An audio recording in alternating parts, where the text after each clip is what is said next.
Bismillahirrahmanirrahim. Assalamualaikum warahmatullahi wabarakatuh. Alhamdulillahirabbil alamin. Assalatu wassalamu ala asrofil anbiya'i wal mursalin wa ala alihi washabihi ajmain amma ba'du. Segala puji bagi Allah, Tuhan semesta alam. Salawat dan salam semoga senantiasa tercurah kepada Nabi Muhammad SAW, keluarganya, para sahabat, dan seluruh umat Islam yang istiqomah di jalannya hingga akhir zaman. Hadirin yang dirahmati Allah, pada kesempatan yang mulia ini, izinkan saya menyampaikan pidato dengan tema menundukkan pandangan. Membicarakan tentang menundukkan pandangan adalah sebuah sikap yang seringkali dianggap sepele, padahal memiliki kedudukan yang mulia dalam Islam dan berdampak besar dalam kehidupan kita, baik secara spiritual maupun sosial. Jadi, apa sih sebenarnya menundukkan pandangan itu? Menundukkan pandangan bukan berarti hanya sekedar menutup mata saja ya guys. Menundukkan pandangan dalam Islam itu berarti menjaga pandangan dari melihat sesuatu yang haram atau yang dapat menimbulkan syahwat yang diharamkan juga oleh syariat. Berarti hal ini adalah bentuk dari penjagaan hati dan diri kita agar tetap berada di jalan yang diridhoi oleh Allah Subhanahu wa taala. Seperti yang terdapat dalam ayat berikut, wa qulil mu'minati ya'dudna min absarihinna wa yahfazna furujahun, yang artinya, dan katakanlah kepada perempuan yang beriman, hendaklah mereka menahan pandangannya dan memelihara kemaluannya. Dalam Quran Surah An-Nur ayat 31.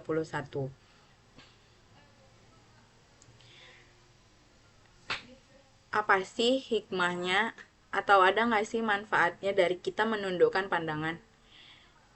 Nah, jangan menganggap menundukkan pandangan ini adalah hal yang sangat sepele ya guys. Ternyata dari menundukkan pandangan saja banyak sekali hikmah dan manfaat yang dapat kita peroleh untuk penjagaan diri kita gitu. Yang pertama, dapat membersihkan hati dari kotoran syahwat dan pikiran negatif atau bisikan setan gitu. Yang kedua, dapat menghindari zina mata dan menjaga kesucian diri kita dari zina mata yang bisa berlanjut kepada perbuatan dosa lainnya atau mungkin bisa menjadi dosa yang lebih besar.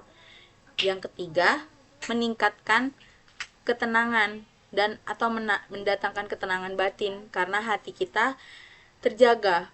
Dari pandangan yang terjaga, maka hati juga terjaga dari kotoran atau hayalan yang sia-sia. Yang keempat, membangun kesopanan dan kesucian diri. Maksudnya membangun kesopanan dan kesucian diri yaitu membangun marwah, harga diri, martabat kita sebagai, apalagi perempuan ya guys ya.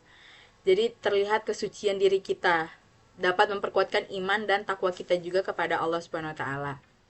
Dan yang terakhir itu menumbuhkan rasa hormat kepada sesama. Karena bisa saja dengan memandang orang lain itu kita berniat untuk mengolok-olok atau memandangnya dengan niat yang tidak baik. Sehingga kalau kita menjaga pandangan kita, menumbuhkan rasa hormat kepada sesama kita. Bagaimana sih caranya menundukkan pandangan itu? Maksud cara di sini itu lebih ke bagaimana kita mengaplikasikannya atau bagaimana kita mempelajarinya secara ikhlas atau kita ingin mengaplikasikannya dalam kehidupan sehari-hari nih biar dapat menjadi penjagaan diri. Yang pertama itu kita harus berniat dan sadar bahwa ini tuh adalah perintah dari Allah Subhanahu wa taala, termasuk dari syariat Islam. Jadi kita harus ikhlas karena Allah untuk menjaga pandangan kita demi kesucian diri kita. Yang kedua itu kita harus menjaga pandangan itu dari awal, yang artinya jangan memberi kesempatan mata kita tuh untuk memandang sesuatu yang haram. Meskipun cuma sebentar ya guys ya. Karena mungkin dari yang hal yang sebentar itu bisa jadi keterusan yang jadi makin gak baik, jadi dosa yang lebih besar. Yang ketiga, yaitu menyibukkan diri dengan kegiatan yang positif atau bermanfaat. Kayak misalnya baca Quran atau melihat sesuatu hal yang negatif nih, kita langsung mengalihkan dengan zikir, atau kita bisa istighfar langsung kayak gitu, atau mungkin kita bisa dengan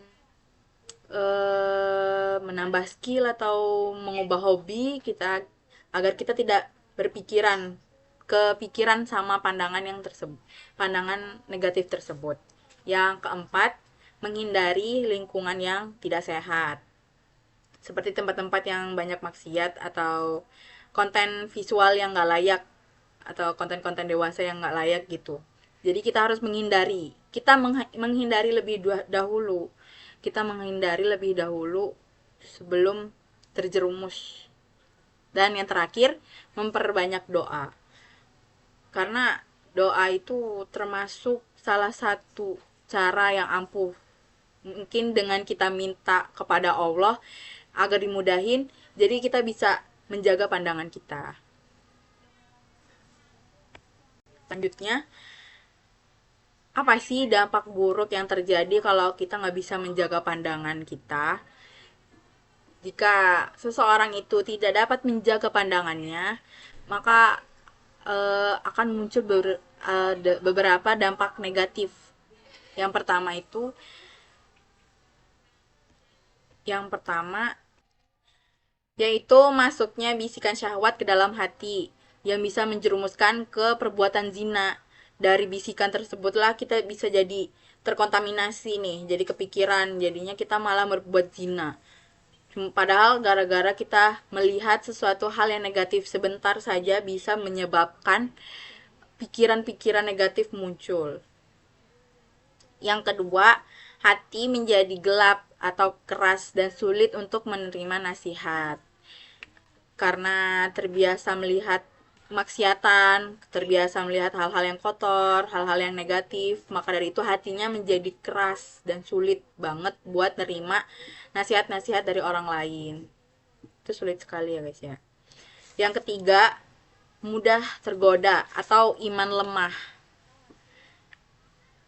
Sampai-sampai itu dia lupa pada tujuan hidup dia sebenarnya. Yang keempat itu menjauhkan diri dari Allah dan merusak hubungan sosial.